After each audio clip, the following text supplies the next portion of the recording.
Faham. Ah, Jadi, untuk soalan yang ketiga, mhm.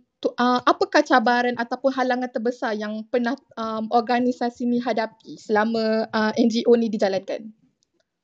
Cabaran kita satu, lokasi kita lah sebab kita tak ada cawangan. Mm. Kita base dekat Negeri Sembilan saja. So, orang di Perak ke Kedah, Penang. So, nak datang dekat sini tu satu cabaran lah. So, maybe next year kita plan nak buka cawangan lah. Maybe Belah Utara ke macam tu. Kita punya next year punya plan. Oh, faham.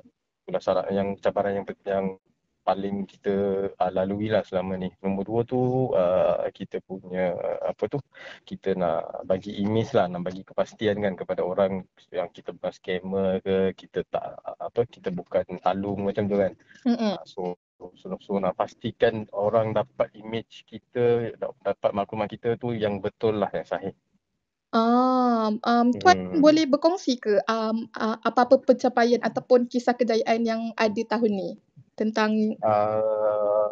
Yang tu saya sebab kita PNC, sebab kita melibatkan data third party kan. Betul. So tapi kita adalah beberapa kes yang melibatkan 100K, 200K, kita accept tolong diorang selesaikan lah. Oh. Sampai paling tinggi saya rasanya dalam 200K. Kalau kes-kes alung tu saya rasa dalam seorang tu tak pernah pinjam lah, dalam 62